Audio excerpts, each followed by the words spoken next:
नमस्कार। मैं Dhananjay Pandey, MSc zoology सभी विद्यार्थियों का सुभागी देवी इंटरमीडिएट कॉलेज में बहुत बहुत स्वागत करता हूं। मैं आप लोगों को बायोलॉजी विषय से अवगत कराऊंगा। मैं बायोलॉजी विषय को सिर्फ पढ़ाऊंगा नहीं, बल्कि आप लोगों को बायोलॉजी विषय सिखा करके छोड़ूंगा। चलिए, कक्षा 9, 10, 11, 12 समस्त क्लासों में मैं बायोलॉजी विषय पढ़ाऊंगा। कक्षा 9 के विद्यार्थी ध्यान दें कि कक्षा 9 के विद्यार्थी जो अब विज्ञान विषय में आप लोग फिजिक्स, केमिस्ट्री, बायोलॉजी 3 चीज़ों का अध्ययन करेंगे अलग अलग। अभी तक आप लोगों ने एक ही में समाहित विज्ञान का अध्ययन किया है, तो आप लोगों से ये रिक्वेस्ट है कि आप लोग सबसे पहले 6, 7, 8 की विज्ञान की पुस्तक का अध्ययन एक बार सनसनी निगाह से कर लें, तो आपको कक्षा 9 में पढ़ने में थोड़ी सी सुगमता होगी। कक्षा 10 के विद्यार्थी जो विज्ञान विषय में आपका सेक्शन है बायोलॉजी का, इस बायोलॉजी में पहला यूनिट आपका है जीवन की प्रक्रिया, लाइफ प्रोसेस। इस लाइफ प्रोसेस में आपको पाचन, श्वसन, परिसंचरण, उत्सर्जन, जनन आदि को पढ़ना है। तो इस जीवन की प्रक्रिया में जनन तक, उसके बाद जनन के बाद आपका क्या है कि समन्वयन एवं नियंत्रण के अंतर्गत हार्मोन्स और नर्वस सिस्टम को पढ़ना है। फिर पर्यावरण के मुद्दे हैं, इकोसिस्टम है, आपको इसके विषय में भी पढ़ना है। तो सबसे पहले कक्षा 10 के विद्यार्थी क्या करें कि कक्षा 10 के विद्यार्थी जो पाचन के विषय में हल्का फुल्का जानते ही होंगे, तो आप लोग पाचन और पोषण, पहले पोषण क्या है इसमें पूर्व की क्लासों में पढ़े होंगे आप लोग। पोषण क्या है, पोषक तत्व क्या होते हैं, ये हमारे लिए क्यों आवश्यक हैं, इनका पाचन कैसे होगा, तो ये सारी चीज़ें आप लोग एक बार पूर्व के कक्षाओं के द्वारा अध्ययन कर लें, तो आपको भी पढ़ने में सुगमता होगी। अगले वीडियो में आपको पाचन पढ़ाया जाएगा। कक्षा 11 के विद्यार्थी जो आप लोग बायोलॉजी पढ़ेंगे, तो बायोलॉजी में आप लोग जूलॉजी और बॉटनी 2 चीज़ें, जूलॉजी यानी प्राणी विज्ञान, बॉटनी यानी वनस्पति विज्ञान पढ़ेंगे। चाहे आपको प्राणी विज्ञान पढ़ना हो, चाहे आपको वनस्पति विज्ञान पढ़ना हो, दोनों को पढ़ने के लिए सबसे पहले आवश्यक है यह जानना कि इन दोनों को पढ़ने के लिए, दोनों तो जीव हैं, दोनों में तो जीव का ही अध्ययन किया जाएगा, सजीव का ही तो अध्ययन किया जाएगा। चाहे पेड़ पौधा भी सजीव है, जीव तो सजीव है, दोनों का अध्ययन किया जाएगा, चाहे प्राणी चाहे पेड़ पौधा। तो यह बने कैसे हैं, इनके विषय में जानना सबसे जरूरी है। तो ये बने कैसे होते हैं, छोटी छोटी कोशिकाओं से मिलकर बने होते हैं। छोटी छोटी कोशिकाएं मिलकर ऊतक का निर्माण करती हैं, ये ऊतक अंग का निर्माण करते हैं, और सारे अंग आपस में जुड़ करके अंग तंत्र का निर्माण करते हैं। उसी अंग तंत्र से बॉडी यानी शरीर का निर्माण होता है। वह शरीर चाहे पेड़ पौधे का हो, चाहे किसी जीव का हो।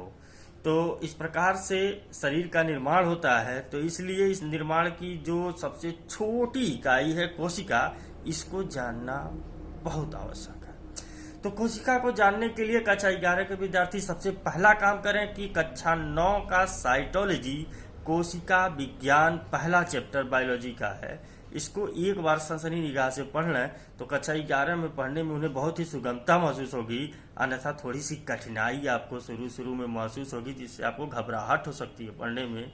तो एक बार आप कक्षा 9 की पुस्तक पढ़ लें, विश्वास दिलाता हूं कि बहुत मजा आने वाला है आगे।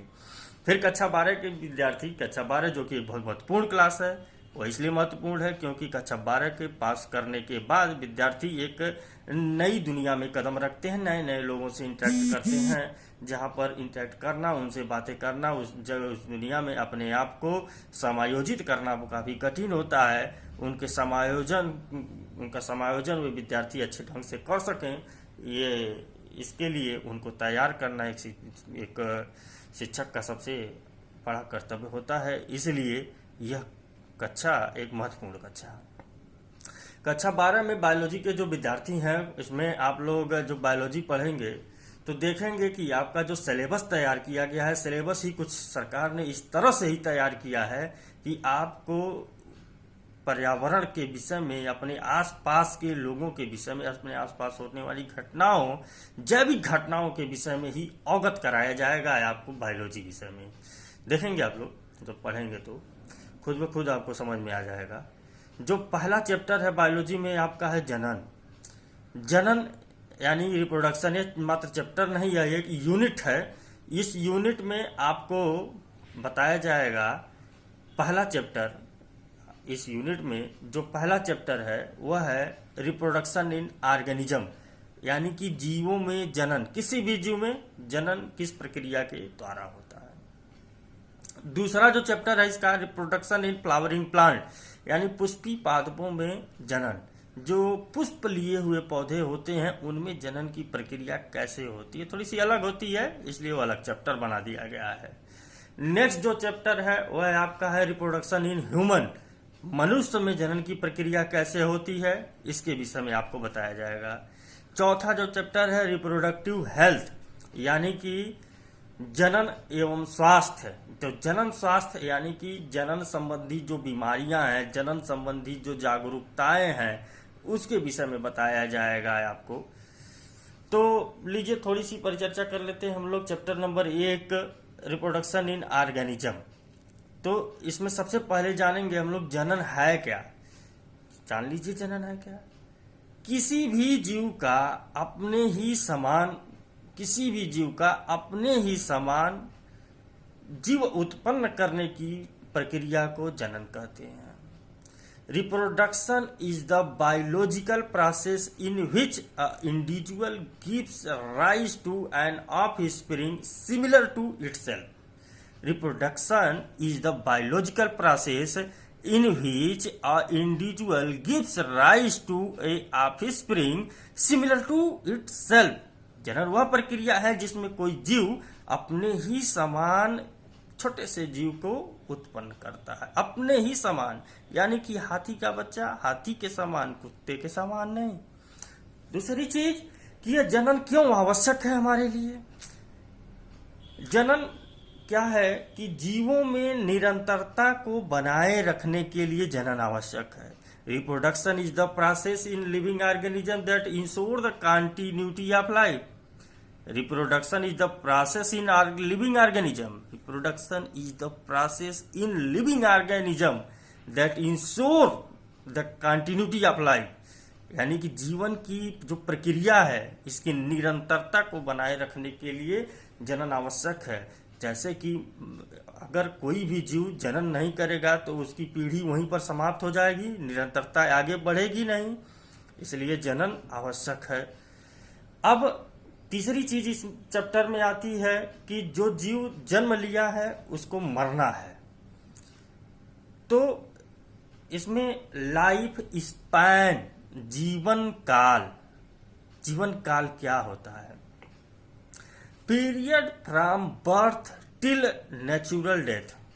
Period from birth till natural death, यानी किसी भी जीव का जन्म से प्राकृतिक मृत्यु तक का जो समय है उसी समय को कहते हैं जीवन काल। प्राकृतिक मृत्यु तक का नहीं कि कोई एक्सीडेंट हो गया, किसी दुर्घटना के वजह से अगर व्यक्ति की मृत्यु हो जाती है तो उसकी जीवन काल नहीं है।